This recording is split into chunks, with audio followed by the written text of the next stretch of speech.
María Elena nos compartía de las promesas de Dios y nos habló de varias promesas. Y en la Biblia hay infinitas promesas. Ahora les pregunto, ¿para quién son esas promesas? ¿Para quién? Para aquel que la cree. Vamos a orar. Querido Dios y Padre, tú eres real, tú eres verdadero, tu palabra es verdad. Y nosotros hoy hemos venido a comer de ese pan de vida que es tu palabra. Hemos venido a saciarnos de lo que tú tienes preparado para nosotros. Señor, un banquete del Rey, deliciosos, bocados suaves y exquisitos, Rey, que sacian nuestra hambre y nuestra sed. Yo te ruego en el nombre de Jesús que sea tu Santo Espíritu guiando esta palabra, Señor. Hoy me rindo delante de ti, te pido, Señor, úsame como tu instrumento, Señor, y enséñame a la vez que yo estoy enseñando tu palabra, tú me la enseñes a mí también. Señor, yo te ruego, tu palabra dice que toda la escritura es útil para enseñar. Así que, Señor, cobra vida en esta palabra mientras la expongo. En el nombre de Jesús, amén. Hago un paréntesis, hermano, y cantábamos esta mañana: pon aceite en mi lámpara, Señor. Porque una lámpara, usted se sabe la parábola de las 10 vírgenes, ¿verdad? Que las 10 vírgenes tomaron sus lámparas con su aceite, pero habían 5 que eran insensatas y 5 que eran prudentes. Y resulta que el Señor, el novio, se demoraba en venir y unas cabecearon, se durmieron, pero de pronto se oyó las voces: ¡ahí viene el novio! Y se levantaron las vírgenes. Y las que no llevaron aceite veían que sus lamparitas estaban que se apagaban. Y las otras tenían, para llenarla otra vez la lámpara, tenían aceite, habían llevado el aceite. Y las insensatas, las necias, le pidieron a las otras: dame a nosotros del aceite de ustedes. Y Dios dijo: no, vayan y compren. Y mientras ellas iban y volvían, llegó el esposo, entró y la puerta se cerró. Y los que quedaron afuera, quedaron afuera. Pero el Señor me ayudaba a entender esta parábola de las lámparas con un artículo que todos tenemos. ¿Quién tiene esto? Muéstrame el suyo. Lo trajo, vamos a ver quién tiene. Y el que no lo saca, sí tiene. ¿Usted qué hace con esto? ¿Ah? Tiene múltiples funciones, ¿cierto? Así como Dios te dota a ti de muchos dones y talentos. Y Él espera que tú alumbres, porque la lámpara está hecha para alumbrar en esa época. Ahora les pregunto, ¿de qué le sirve a la lámpara no tener aceite? ¿Servirá? ¿Y esto sin batería sirve? Para nada, ¿cierto? Aunque tú tengas el banco, aunque tú tengas la Biblia, aunque tú tengas para hacer trabajo, hay mucha gente que trabaja con esto, que este es su medio de sustento. Pero si no lleva el cargador y la batería está cargada, si se apaga, ¿de qué te sirve? Así mismo es. Nosotros no podemos funcionar si el Espíritu Santo no está llenando tu vida. ¿Sí me entiendes? Por eso Jesús dijo que apartados de Él, nada podemos hacer. Amén. Pero ese no es el tema de la prédica, también les hablé de las promesas. Y quiero invitarlos a leerlo en el libro de Efesios, capítulo 2, versículo 12. Acuérdense que nosotros en algún tiempo de nuestra vida vivíamos de espaldas a Dios.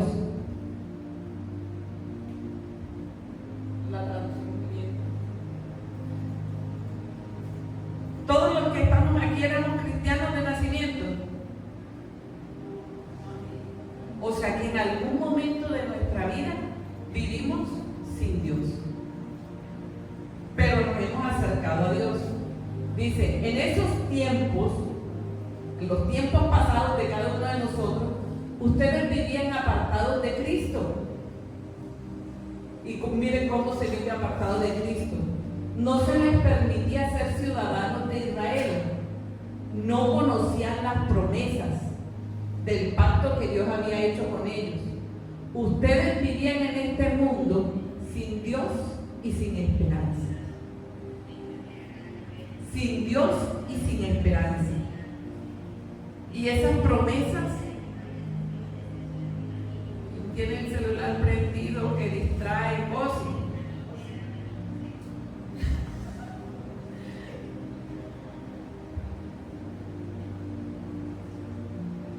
Entonces dice que nosotros cuando estábamos sin Dios éramos ajenos a la ciudadanía. Esto también quiere decir que si usted está en Cristo, ahora usted es ciudadano del reino de los cielos. Amén. ¿Qué más sucedía? No conocíamos las promesas. No las conocíamos. No teníamos promesas. Porque Dios es el que da las promesas. Y si no tenemos a Dios, tampoco tenemos las promesas. Las promesas del pacto que Dios había hecho. ¿Cuál pacto? Que Dios sería nuestro Dios y nosotros ovejas de su prado. Nosotros seríamos su pueblo. Así como Él se lo prometió a Israel, ahora nosotros somos parte de ese pueblo de Israel. ¿Y qué pasa si estamos sin promesas, sin tener Dios? Vamos a vivir sin esperanza. O sea, pasan las cosas y uno no espera que pase nada bueno, porque uno espera que pase lo malo, porque vamos a estar llenos de miedo y sin esperanza. Dice el versículo 13, pero ahora han sido unidos a Cristo Jesús. Antes estaban muy lejos de Dios, pero ahora fueron acercados por medio de la sangre de Cristo.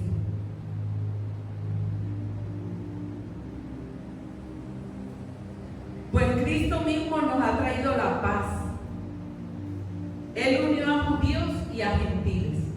Dios conocía solamente judíos y gentiles. Judíos era su pueblo y los gentiles eran los que no eran judíos. Pero Dios hizo la paz entre judíos y gentiles. ¿Y saben cómo hizo esa paz?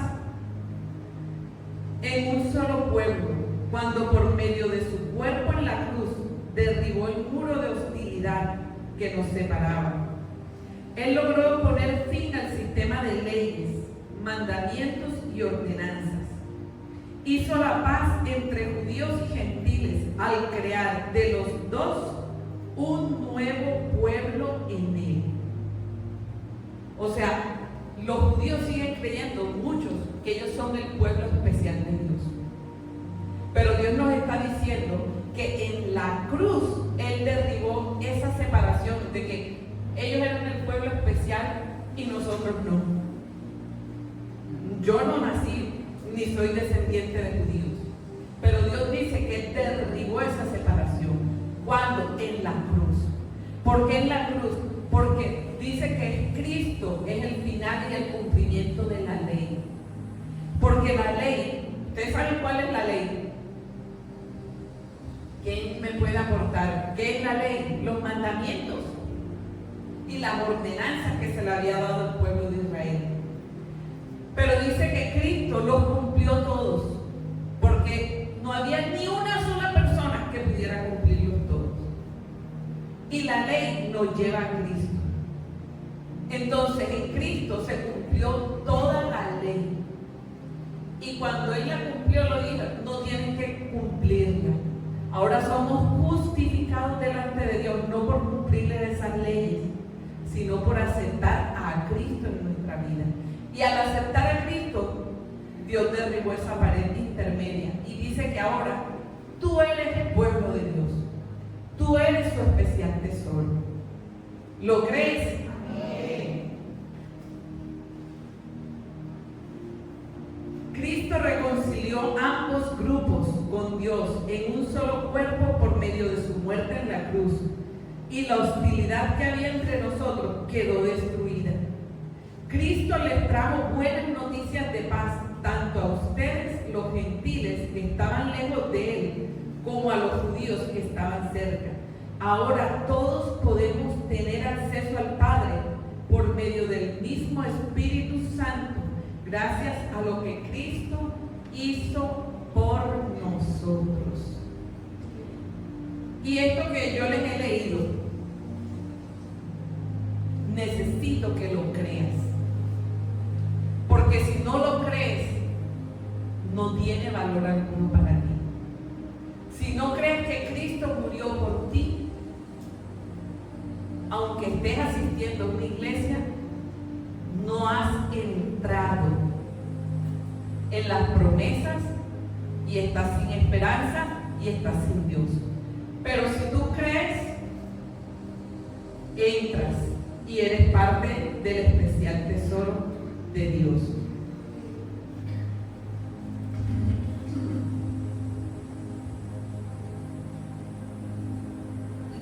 Discúlpeme un segundito.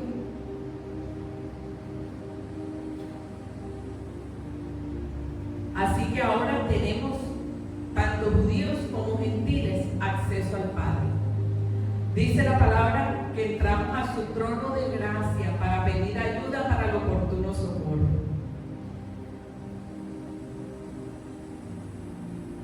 Dios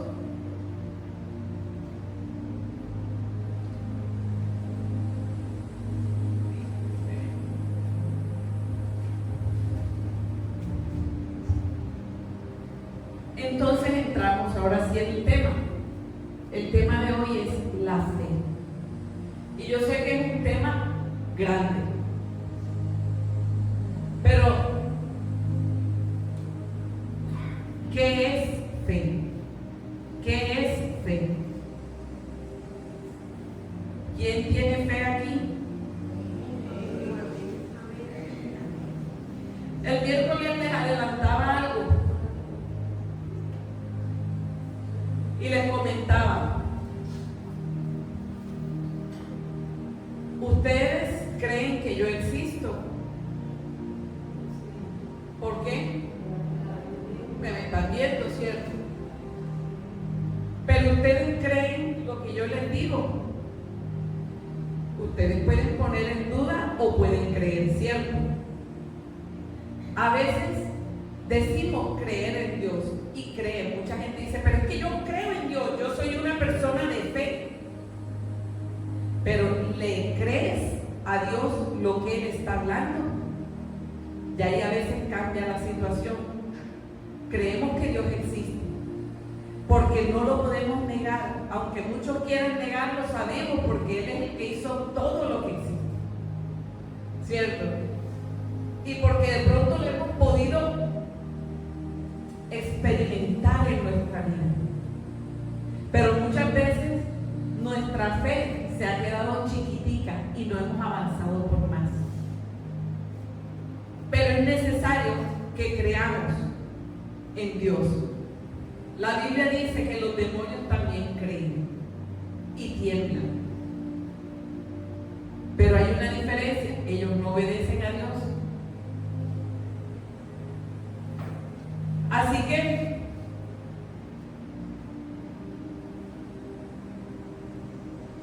a veces tenemos fe, pero la tenemos. ¿Qué es fe? ¿Quién me ayuda? Por favor, yo sé que ustedes son súper pilosos.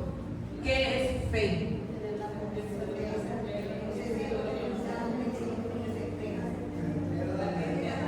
Hebreos lo define, ¿cierto? Es pues fe, la certeza de lo que se espera y la convicción de de lo que no se ve.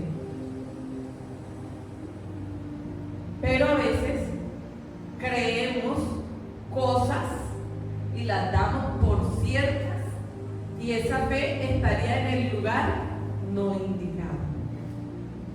¿Sí me entienden?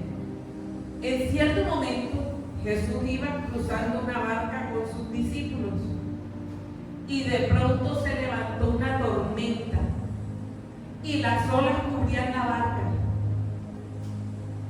y la barca se estaba llenando de agua, se estaba anegando. Y los discípulos, ¿qué hicieron? Levántate, que nos estamos ahogando. Señor, nos vamos a morir. Jesús, eso lo refieren en 3 evangelios.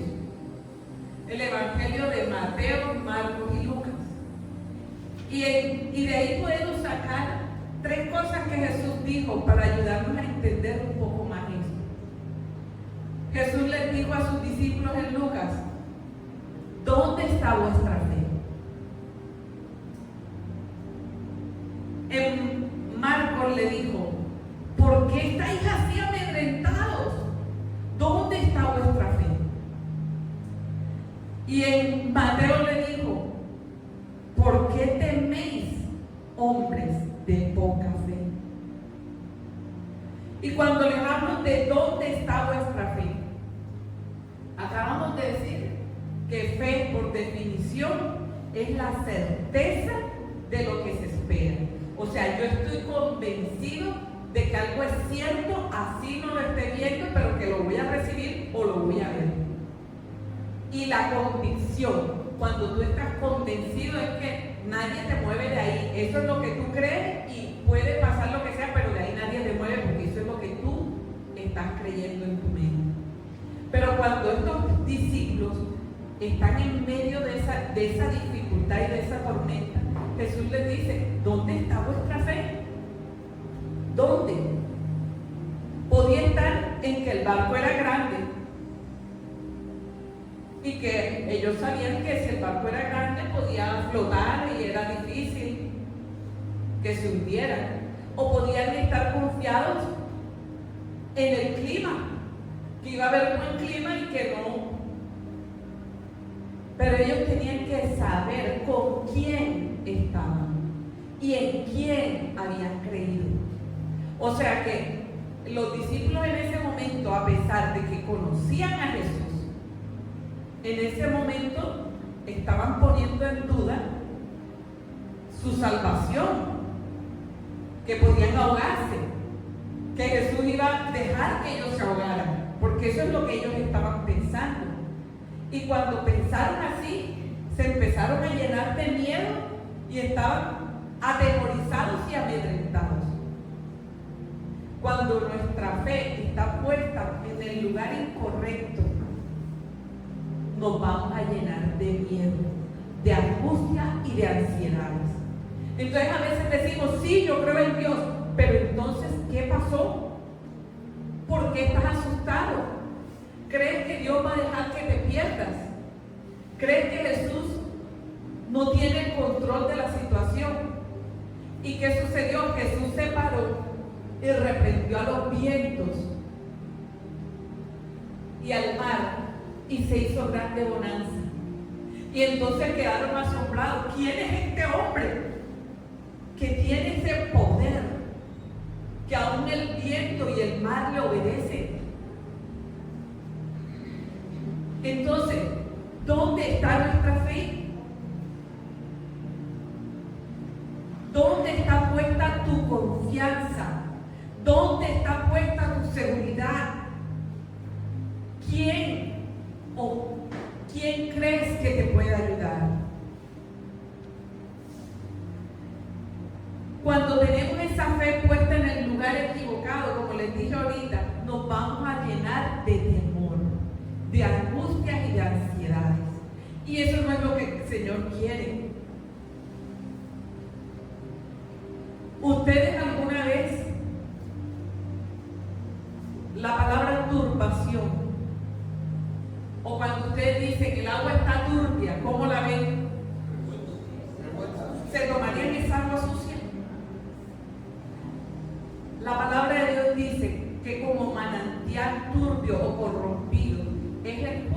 que cae delante del impío. Y cuando nuestra alma se turba, está con todas esas emociones revueltas. Imagínense un vasito de agua sucia, de agüita con tierra que cogí una circunstancia, una cucharita, revuelve el agua y el agua está turbia, que ni siquiera es sed la quieres tomar. Dios necesita personas calmadas que puedan reflejar que su fe está puesta en Dios. Que el que tenga sed venga a Cristo y beba. Pero también dice la palabra y la escritura que el que cree en Él, de su interior brotarán ríos de agua viva. Pero a veces de nuestro interior no está brotando ríos de agua viva, sino ríos de agua turbia. Cuando una persona, un cristiano, lo ven en la calle y lo ven desesperado, angustiado y prestando plata y pelando la cara ante los, mejor no digo, ante otras personas, clamando la ayuda, está siendo esa fuente, pero de agua turbia. Pero Dios quiere que hoy broten esos ríos, pero de agua viva, que es Cristo. Ahora que vamos a pasar, todos pasamos dificultades. Y como les decía, fe también quiere decir, viene de una palabra que se llama pistes, que quiere decir confiar, estar seguro, estar convencido. Entonces, ¿en quién te apoyas? Es la palabra que Jesús pregunta en esta noche, en esta mañana. ¿En quién te estás apoyando? Cuando tienes la dificultad, ¿a dónde corres? ¿Sales corriendo a prestar? Si nuestra fe está en Cristo, sal corriendo a su presencia. Si tu fe en quien tú te apoyas es Cristo, tenemos que correr es hacia Él. ¿Sí me hago entender? Tienes una dificultad familiar, ¿a dónde tienes que correr? A los pies de Cristo, porque Él es quien nos puede ayudar. La palabra de Dios dice que su Espíritu Santo es el que convence al mundo de pecado, de justicia y de juicio. Si tu hijo está extraviado, perdido, embolatado, ¿a dónde tienes que correr primero? A Cristo, porque Él es quien nos puede ayudar.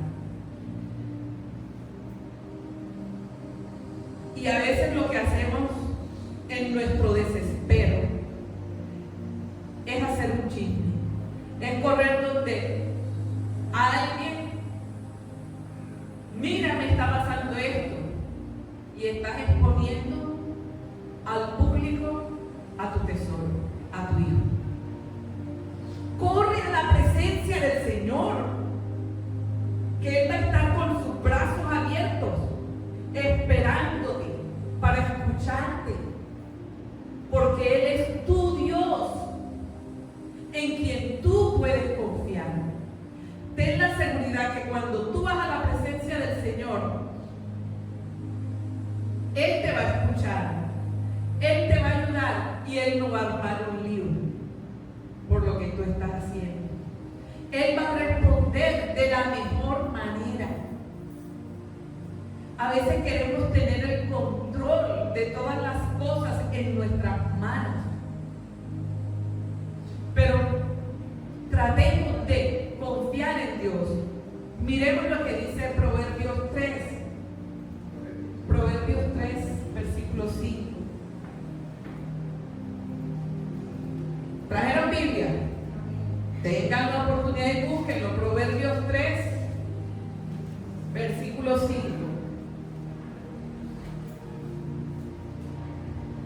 Confía en el Señor con todo tu corazón.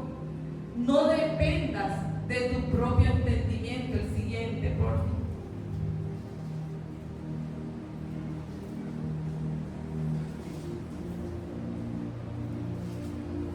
¿Quién lo bueno, aquí. Fíjate, lo leo de la Reina Valera, bueno, acá está bien. Busca su voluntad en todo lo que hagas y Él te mostrará cuál camino tomar.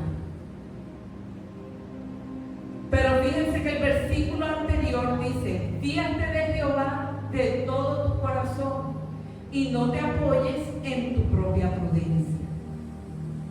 Puede que algo tú lo sepas, pero aún así pregúntale al Señor. Y fíjate más de lo que te diga el Señor que de lo que tú crees y opinas. Y aquí aprovecho para decirles algo. La fe, dijimos que es una certeza, es una convicción. Pero la fe no es un sentimiento. La fe no es una emoción. No es que yo sentí, es que yo me ericé. Puede que te ericen o no te ericen, pero hay cosas que tienes que creer. Por ejemplo, que el Espíritu Santo te fue dado. El día que recibiste a Jesús en tu corazón, recibiste al Espíritu Santo de Dios, es una verdad. Te erices o no te erices, y Él te va a conducir a toda verdad. ¿Sí me entiendes? O sea, no es un sentimiento, los sentimientos cambian.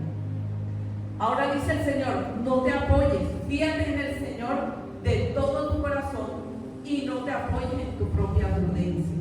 La fe no son opiniones. Yo puedo opinar algo que puede ser cierto o puede ser falso.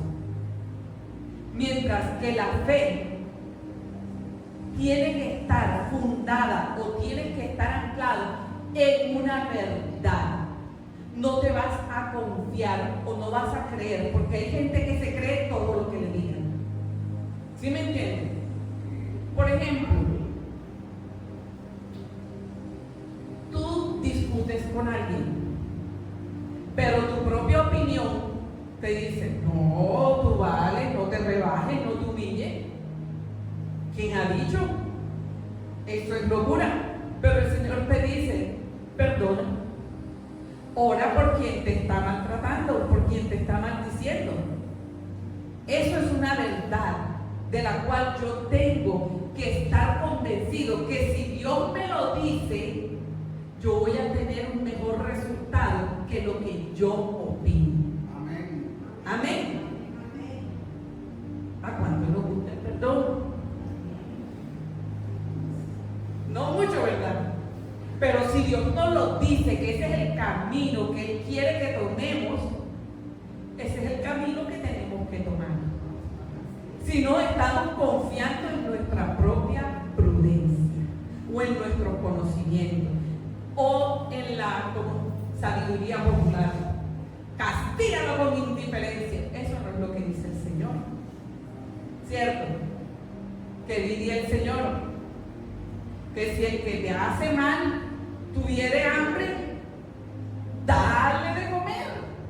Y si tuviere sed, dale de beber.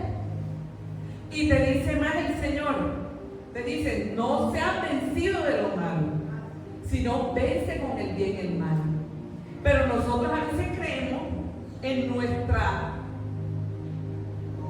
propia opinión, que si me hace algo malo, le hago algo más malo, algo mayor, para que le duela, para que le arda, para que aprenda.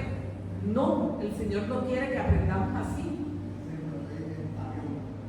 Ojo por ojo y diente por diente. Pero Jesús dijo: habéis oído que en la ley decía ojo por ojo y diente por diente, pero Cristo es el final de la ley. Y Cristo dice otra cosa. Cristo dice: amad, perdonad, orad. Y no vayan a creer que yo peleé con el Señor con esa palabra. Yo le decía: tú eres loco, ¿a quién le cae eso en la cabeza? Pero quiero que sepan que la palabra de Dios es verdad y nos tiene que entrar en la cabeza y nos tiene que entrar en el corazón. Amén. Gloria a su nombre. Gloria a su nombre, reina. ¿Saben lo que dijo el profeta Isaías con respecto a nuestra confianza? Isaías 31:1. 31:1. Si tiene lapicero, subrayelo, póngale una flechita. Isaías 31:1, después de Proverbios, Eclesiastés, Isaías 31:1.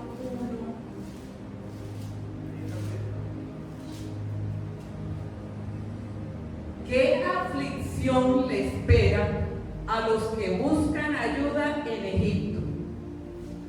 Al confiar en sus caballos, en sus carros de guerra, en sus conductores, y el depender de la fuerza de ejércitos humanos, en lugar de buscar ayuda en el Señor, el Santo de Israel.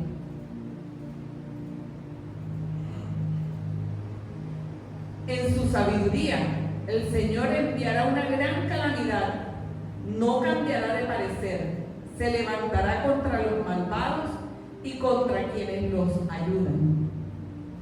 ¿Qué aflicción no? El 3. Sí. Pues estos egipcios son simples seres humanos, no son Dios. Sus caballos son solo carne, no espíritus poderosos. Cuando el Señor levante el puño contra ellos, quienes los ayudan tropezarán, y aquellos que reciben ayuda caerán. Todos caerán y morirán juntos. A veces ponemos nuestra confianza, como dice ahí, en Egipto, o en sus carros, o en sus caballos, y en su fuerza, en la multitud de un ejército.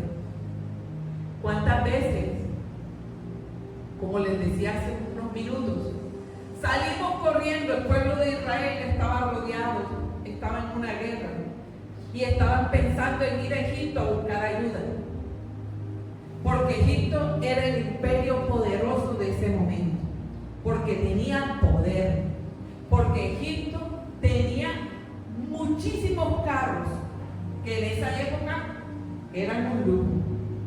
Tenían jinetes, tenían muchos caballos y muchos jinetes para todos esos carros y todos esos caballos. Así que ellos pensaban, quien nos puede ayudar a defendernos de otro ejército es uno que sea más poderoso. Así nosotros también a veces corremos buscando ayuda del hombre, o ayuda porque esa persona tiene poder, porque esa persona tiene plata, porque esa persona tiene con qué responder a mis problemas que son grandes. Pero ¿qué dice el Señor? Confían en Egipto y en Faraón, que es carne, y confían, el 3, estos egipcios son simples seres humanos, igual que tú, igual que yo. Cuando salimos corriendo porque creemos que fulanito tiene el poder, porque está ahora mismo mandando, gobernando, y tiene plata y los contactos y los no sé qué. Pero el Señor dice, estas personas que no son Dios, son seres humanos, y sus caballos son solo carne. Y miren lo que dice, no espíritus poderosos. ¿Quién es poderoso sino nuestro Dios? Entonces, ¿por qué vamos a confiar en el que tiene el poder? O en sus bienes, que no son sino bienes y no es espíritu de poder como es nuestro Dios.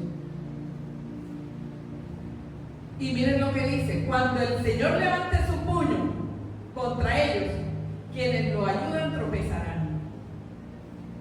Y en esta versión Reina Valera dice, caerá el ayudador y caerá el ayudado. A veces tú estás pendiente que fulanito es el que te puede ayudar, y cuando te das cuenta, ya no está en el poder. O peor aún, se murió y ese era mi contacto. Y dice Dios, caerá el ayudador y caerá el ayudado. Pero ¿en qué más confiamos nosotros? ¿En qué confiamos? Díganme ustedes que ha confiado, porque todos hemos puesto a veces nuestra fe en el objeto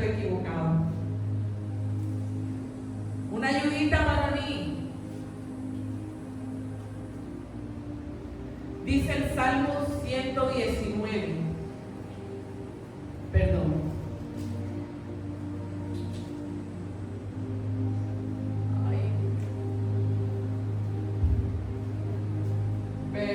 Perdón. Vamos al Proverbio 11:28. Proverbio 11:28. En Reina Valera puede ser. ¿Lo tienen? ¿Quién lo tiene para que participe? El que confía en su riqueza caerá, mas sus serán honrados. Amén. Los que confían en sus riquezas, ¿qué les pasará? ¿Y usted sabe por qué? Porque las riquezas son inciertas. Porque las riquezas un día las tienen y otro día no. La palabra de Dios dice que las riquezas tienen alas. Se van. Y dice, el que confía en sus riquezas caerá.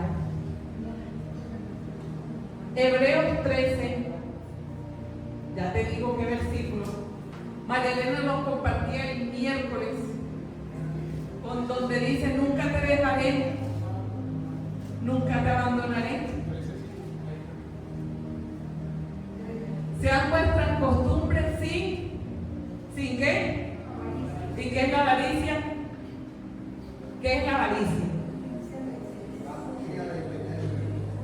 Amor al dinero. ¿Y por qué la gente ama el dinero? Porque el dinero sirve para todo, ¿cierto?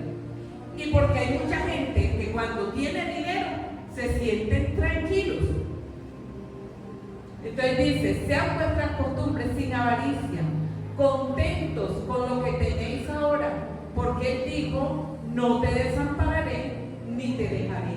Te está diciendo en esta palabra que no te confíes en la riqueza. ¿Sí me entienden? No te confíes en el dinero. Antes confía en mí. ¿Y quién es en mí? Jesús, que te dice: no te desampararé. Miren, hay un proverbio que dice que el desmayo de los pobres es su pobreza y la seguridad de los ricos su riqueza. Y fíjate que a veces cuando no tenemos algo, ay no, yo no puedo, eso es inalcanzable para mí, y ponemos el dinero como si fuera nuestro Dios y el medio para obtener las cosas. Pero si Dios dice que Él no nos desamparará, no nos va a desamparar. ¿Sí me entienden? Y si algo no lo tenemos en el momento, no importa, yo voy a estar contento porque yo sé que Dios cuida de mí. ¿Sí me entienden? Hay otro proverbio que dice que las riquezas del rico, Proverbios 18:22, las riquezas del rico son su ciudad fortificada y como un muro alto en su imaginación. Acuérdense que la seguridad de las ciudades en la antigüedad estaban dadas por las murallas, por sus puertas y sus cerrojos, y eso guardaba lo que estaba dentro, los protegía de animales, de ejércitos, de muchas cosas. Así también el rico cree en su imaginación, está convencido de que su plata lo guarda y que la plata es su seguridad. Pero el Señor dice que no. Entonces a veces cuando tenemos la fe puesta en la riqueza o en el dinero, nos vamos a llenar de miedo porque a veces no lo tenemos.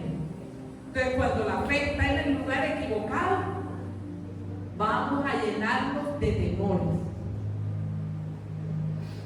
Cuando mi fe disminuye, los temores se aumentan. Entonces nos damos cuenta que a veces nuestra fe está chiquitita y no la hemos ejercitado o está en el lugar incorrecto. Si tu confianza está puesta en Dios y estás convencido que Él está contigo, serás ayudado. Y eso lo dice el Salmo 28:7. Salmo 28:7. Y después nos vamos a preparar con Romanos 4. Salmo 28, 7. Alguien con voz de trueno, de trompeta, que me lo lea por favor, dice, léemelo en voz alta. Jehová es mi fortaleza y mi escudo. En él confío mi corazón y fui ayudado por lo que se gozó en mi corazón y con mi cántico de alabaré. Jehová es mi fortaleza, repítalo. En él confió mi corazón y fui ayudado, por lo cual se gozó mi corazón y con mi cántico le alabaré. ¿Lo crees? Este versículo en un momento de dificultad fue mi fortaleza y espero que lo sea en la tuya. ¿Por qué razón? Acuérdate que todas las personas que fueron a Jesús buscando un milagro, Jesús los ayudó. Todo aquel que recurrió a Jesús y Él le dijo, tu fe te ha sanado. Y aquí están diciendo que cuando tu corazón está confiado en Él, Él nos va a ayudar. Así que volvemos a la definición. Es la certeza de lo que se espera. ¿Qué esperas? Que Dios te ayude cuando tú estás confiando en Él. Y si lo leemos de otra forma, Jehová no es mi fortaleza ni mi escudo. Yo no confío en Él, yo no voy a recibir ayuda. Esa es la otra versión, la otra cara de este versículo. Esto es una afirmación. En Él confió mi corazón y fui ayudado. Ahora le hago al revés. Si mi corazón no confía en Él, no voy a recibir ayuda. ¿Sí la está captando? El salmista David, ¿sabe lo que dijo? Señor, en el día que temo, yo en ti confío. Porque situaciones se van a presentar donde tu corazón se va a agitar y a tambalear. Hay otro salmo que dice, ¿por qué te abates, alma mía? ¿Y por qué te turbas dentro de mí? Espera en Dios, porque aún he de alabarle, salvación mía y roca mía. Entonces, ¿ustedes se acuerdan lo que Jesús le dijo a Pedro? Cuando el gallo cantó y Pedro le dijo, no le conozco. Antes de que le dijera eso, le dijo, Satanás te ha pedido para zarandearte como trigo, pero yo he orado por ti para que tu fe no falle. Y estoy seguro que eso fue un momento de temor inmenso para Pedro cuando capturaron a Jesús. Y lo estaba viendo que lo estaban castigando, que lo iban a acusar. Y le dicen, ¿tú eres uno de ellos? Y dice, no le conozco. Estaba asustado. Estaba siendo zarandeado como trigo. Y a veces Satanás mira para zarandearnos como a trigo. Pero tenemos que tener la confianza que Jesús es el más interesado en que tu fe no falle. Así que cuando te zarandeen las circunstancias, sabes que Jesús está intercediendo por ti y que tu fe, aunque te mueva, porque después le dijo, y tú una vez vuelto, confirma a tus hermanos. Es decir, que las circunstancias te pueden zarandear, pero tu fe permanece firme, vas a confirmar a otros hermanos la fe que tú tuviste en Dios para creer. Amén. El testimonio habla mucho. Pero la fe no es azar. Es que la fe, como les digo, ustedes no van a creer cualquier cosa que les digan. Que coge la rosa y mueve tus pecados y todo sanará y todo va a ser bien. No, Jesús dijo que en el mundo tendríamos aflicción, pero que confiemos que Él estaba con nosotros. ¿Sí me entienden? No nos vamos a dejar mover por cualquier corriente de doctrina, porque hay doctrinas que son de demonios que lo que quieren es dañar nuestra fe. Entonces, esa fe de nosotros puede estar muy chiquitica en algún momento, pero Jesús dijo que aunque fuera chiquitica como un grano de mostaza, podríamos decirle a una circunstancia, y el tema de la fe es extenso. Tú podrías decir por fe a un monte que se mueva, y se mueve. Y un monte no es una montaña física. Un monte son circunstancias difíciles que te tocan o atravesar o subir o moverla. En cierta ocasión, mi papá estuvo en cuidados intensivos por problemas renales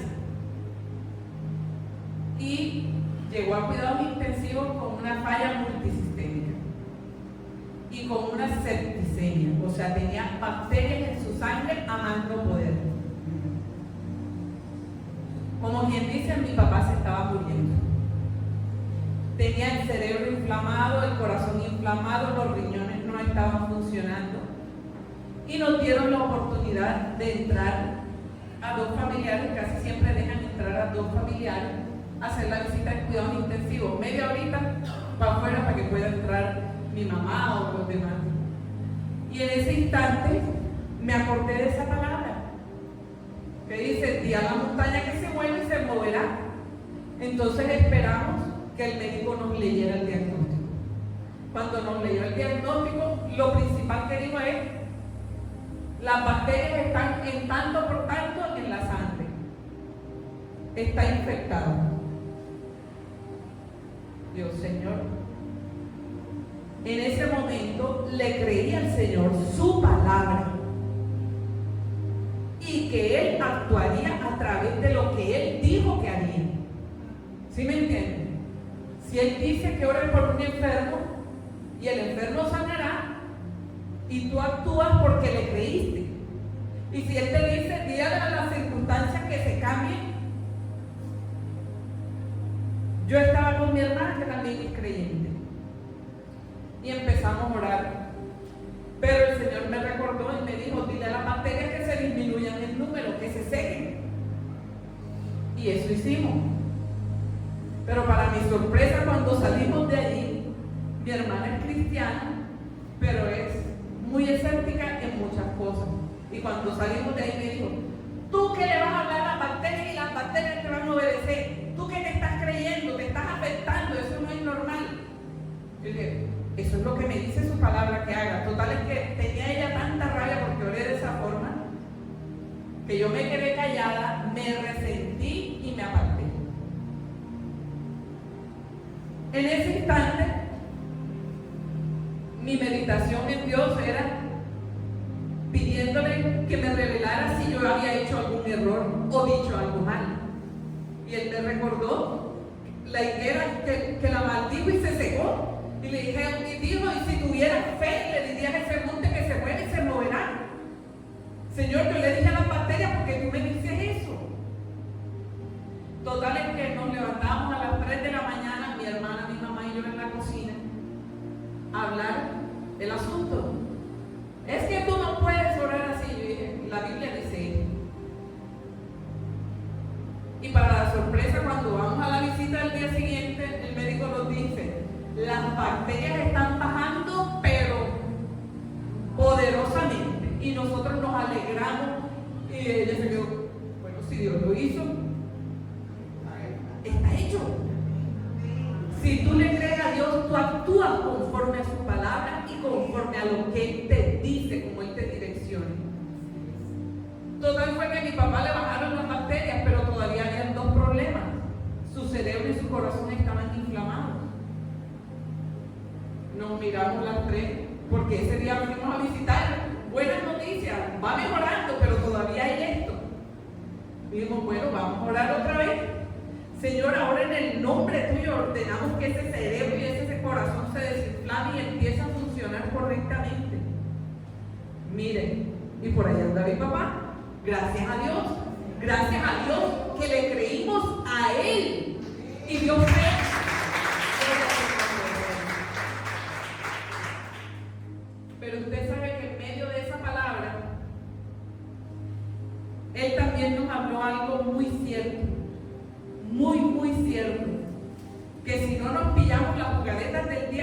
de pronto nos hubiéramos dejado vencer. Porque dice, por tanto, Marcos 11, versículos 24, 25 y 26, dice, por tanto os digo que todo lo que pidiereis orando, creed que lo recibiréis y os vendrá.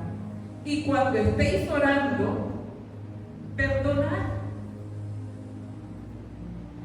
Si tenéis algo contra alguno, para que también vuestro Padre que está en los cielos os perdone a vosotros vuestras ofensas. Porque si vosotros no perdonáis, tampoco vuestro Padre que está en los cielos perdonará vuestras ofensas. Y yo por muchos años le he preguntado al Señor qué tiene que ver el perdón con la oración y la higuera que se maldice y se seca. Justamente cuando oramos por mi papá, mi hermana y yo discutimos por la oración. Y yo estaba ofendida y ella también. Y entonces el Señor nos dijo, perdonen. Tienes que tener un corazón perdonador. Porque si tú no perdonas, el Padre tampoco. Y si tú no estás en comunión con Dios, ¿cómo te va a ayudar? ¿Sí me entienden? Un filtro. Miren, el perdón es un acto de obediencia. No es que tienes que esperar que te nazca el sentimiento. No, tienes que obedecer. Así te duele el alma, tienes que perdonar. Y digo yo que esa fue la cascarita que nos puso Satanás para que la oración tuviera estorbo. Es que la cancioncita dice, ¿cómo puedo yo orar? Enojado, mi hermano. ¿Cómo podemos orar? Si no me he reconciliado, Dios no escucha la oración. Dios no escucha la oración si no me he reconciliado. Así que si tenemos muchas necesidades, muchas. Pero a veces oramos y no vemos respuesta. ¿Qué está pasando? ¿Será que mi oración tiene estorbo? ¿Será que yo misma puse el estorbo a mi oración? Perdone para que el poder de Dios fluya. Amén. Romanos 4. Ya vamos a terminar, mi hermanito, porque se está acabando el tiempo. Romanos 4, 17 al 22. Vemos el ejemplo de alguien que tuvo fe. Como está escrito, te he puesto por padre de mucha gente. ¿A quién le dijeron eso? Abraham. Delante de Dios, a quien creyó, el cual da vida a los muertos y llama las cosas que no son como si fuesen. Él creyó en esperanza contra esperanza. O sea, a veces nos toca creer que Dios sí va a actuar, aunque no veamos ni la sombra de que algo pueda suceder. A Abraham le tocó creer en esperanza. En esperanza era porque él lo esperaba. Él esperaba, estaba convencido que si Dios prometió algo, él lo iba a hacer y lo iba a esperar. Para llegar a ser padre de mucha gente, conforme a lo que se le había dicho, así será tu descendencia. Y no se debilitó en la fe al considerar su cuerpo, que estaba ya como muerto, siendo de casi 100 años, por la esterilidad de la matriz de Sara. Les informo las circunstancias. Cuando nos ponemos a ver las circunstancias y no a quien nos promete las cosas, nuestra fe se debilita. Dejamos de tener, entra la duda, ¿será que Dios sí lo puede hacer? ¿Será que? Y empieza el temor también a entrar. ¿Y qué ven las circunstancias? En el caso de Abraham, un cuerpo envejecido. ¿Cómo voy a tener un hijo a esta edad yo? O mi mujer que en la juventud es estéril y ahora vieja, que ya en la vejez no paran las mujeres. Y le tocó creer ante la adversidad, ante las circunstancias. Siguiente. Tampoco dudó por incredulidad de la promesa de Dios. Cuando Dios te promete algo, si eres parte del pueblo de Dios y Dios te da sus promesas, créelas y no dudes de que así va a ser, sino, miren, que se fortaleció en fe, dando gloria a Dios. O sea que nuestra fe o se debilita o se fortalece. Amén. Si se debilita, viene el miedo y no vas a alcanzar. Acuérdense que Santiago dijo que cuando estemos orando, pidamos con fe, no dudando nada. Porque si dudamos, somos como la ola del mar. Vaya y caga. Ahora creo, no creo, creo y no creo. Y dice, el que duda no recibirá nada. Entonces, no dejes que la duda entre.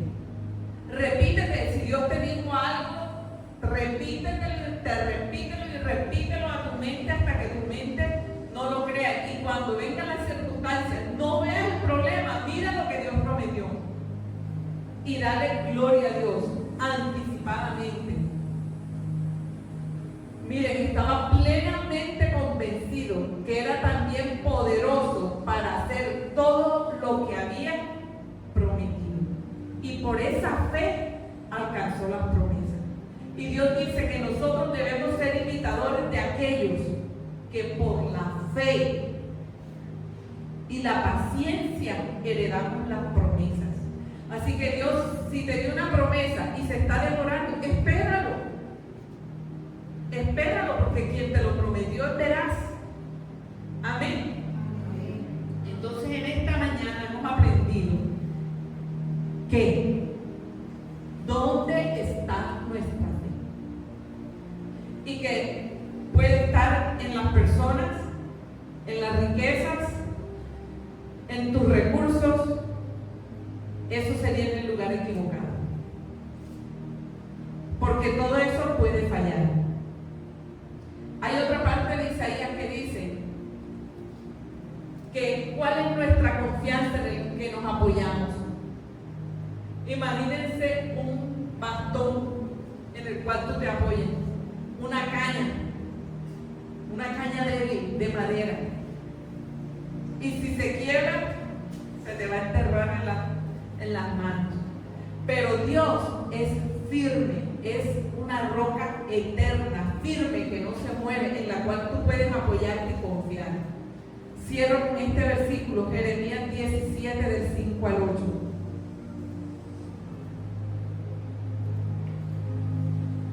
Maldito el varón que confía en el hombre. Jeremías 17, del 5 al 8.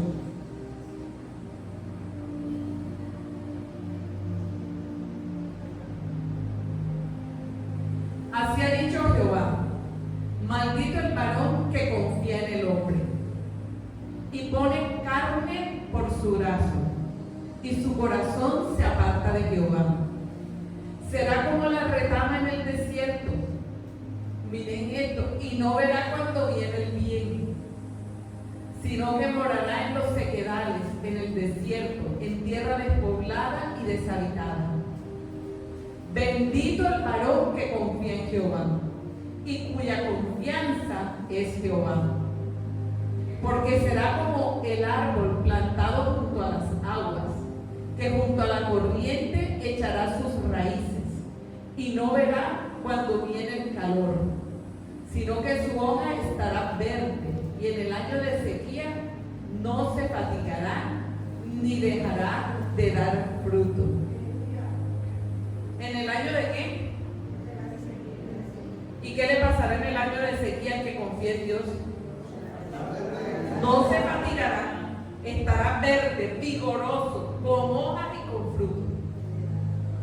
Así que usted no le importa cómo venga este año, si viene bueno, si viene malo, si la gente dice que la economía, que la no sé qué. Usted depende, su confianza no está en la riqueza, su confianza no está en el presidente de turno, su confianza está en el Dios que nos sostiene. Amén. Y dice que aunque haya sequía, dice, no verás cuando viene el calor.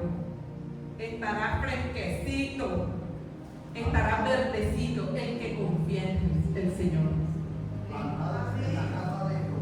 Amén. Amén.